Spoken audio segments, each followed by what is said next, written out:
कबीर को जानते हैं? कबीर जानते हैं ना? कबीर ने हमेशा ये कहा है कि जस की तस धर दीनी चदरिया। यानी जितने भी बड़े बड़े फिलोसोफर होते हैं वो ये कहते हैं कि हम तो कोई गलती करते ही नहीं हैं, और अगर गलती और जैसे हम आते हैं वैसे ही बिना गलती करे इस संसार से चले जाते हैं। लेकिन ऐसा होता नहीं है। हम जिंदगी में बहुत सी गलतियाँ करते हैं, लेकिन हमें उन गलतियों को सुधारना होता है, यानी उनको रेक्टिफाइड मतलब नहीं करना होता है, हमको उसको उन गलतियों से खूबसूरती को लाना होता है। और कविता ये खूबसूरती है। ज़िंदगी में जो भी दर्द है, पीड़ा है, उसकी खूबसूरती है ये कविता। तो मेरी पहली कविता है मेरी चदरिया। चदरिया मीन्स जैसे कवि ने कहा ना, जस की तस धर दीनी चदरिया, बेडशीट जिसे कहते हैं। उस सुबह जब मैंने अपनी चादर उठाई तो दिखाई दिया एक नन्हा सा चित्र, मेरी नींद का परिणाम चादर के आर। दिखाई दिया एक नन्हा सा छिद्र चादर के आर पार, मेरी नींद का परिणाम।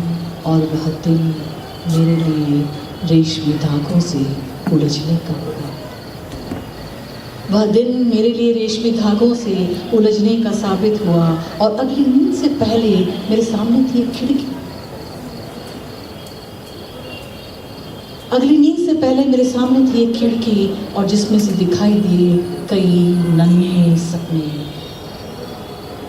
दूसरे दिन फिर एक नया चित्र, दूसरे दिन फिर नया चित्र, लेकिन इस बार रेशम का साथ दिया रंगों ने। और रात से पहले तैयार था एक दरवाजा मेरे सामने। नींद को बहाना बन गया खिड़की से झांकने की जगह दरवाजे से निकल रात रात भटकने का।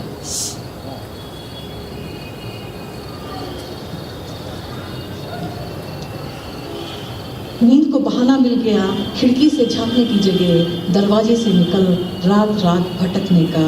लेकिन हर सुबह एक नन्हे से छेद के साथ आती रही, और दोपहर रेशम रंगों और कोचियों के साथ व्यस्त रही। अब मेरी चदरिया में विशाल आंगन, उसमें घना बरगद पर परिंदे, और परिंदों की चोंच पे लाल लाल सितारे। सूरज और चांद अब भी दूर थे। मेरी सुबह छेद को तलाशने लगी जिनसे बुन जाए सूरज और चांद। इस आदम ब्रह्मांड के पार ही नहीं, उस पार के पार अनेकों ब्रह्मांडों के।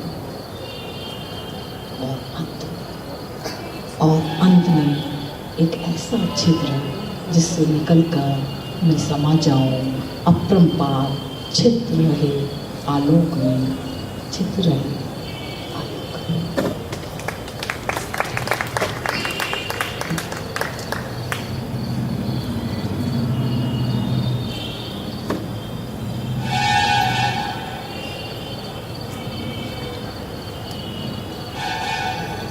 दूसरी कविता मैं बहुत सिंपल सी सुनाती हूँ, जो आपको थोड़ा मज़ा भी आ जाए, कम से कम बच्चों को।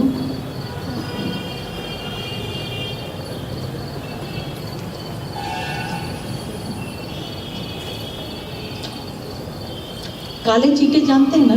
काले चींटे, ब्लैक एंड्स। काले चींटों का प्यार। बरसाती शामों में न जाने कहां से निकल आते हैं काले चींटे और छा जाते हैं फर्श पर काले तारों से, लपकते छपकते भक्ष्य के लक्ष्य पर। विश्वास नहीं है उन्हें चींटियों के कतार अनुशासन, राज की आज्ञाओं और गोली बंद। लपक कर गटक लेते हैं हर सफेद चीज को, मसलन चीनी, चावल और पतंगा।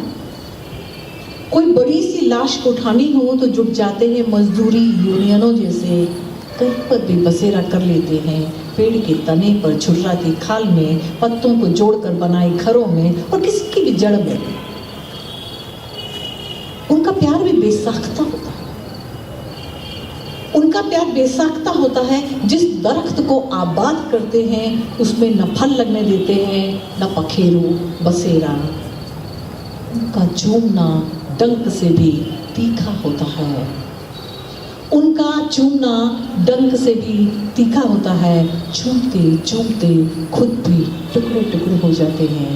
काले चींटे इंसानों से कहीं बेहतर प्यार करते हैं। काले चींटे इंसानों से कहीं बेहतर प्यार करते हैं। ये लास्ट है कविता, बहुत सिंपल सी है, छोटी सी है। समय मेरे आसपास। हमेशा हमारी शिकायत होती है कि हमारे पास टाइम ही नहीं है, और स्त्रियों को, महिलाओं को ज़्यादा होती है। आज मैं आराम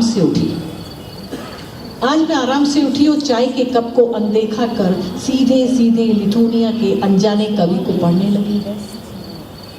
उसकी कविताओं का मुंह बरनी की तरह खुल गया और मेरे शब्द उसमें भरने लगे। आज मैंने सिंक में पड़े बर्तनों की परवाह भी नहीं की। आज मैंने सिंक में पड़े बर्तनों की परवाह भी नहीं की और धुले कपड़ों को सहेजा भी नहीं। टीवी को खोलकर चैनल बदल बदल कर ढेर सारी आवाज़ों को कमरे में भरने दिया।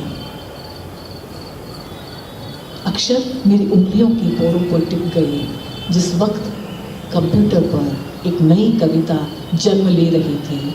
समय मेरे आसपास पालतू कुत्ते सा मंडरा रहा था। समय मेरे आसपास पालतू कुत्ते सा मंडरा रहा था।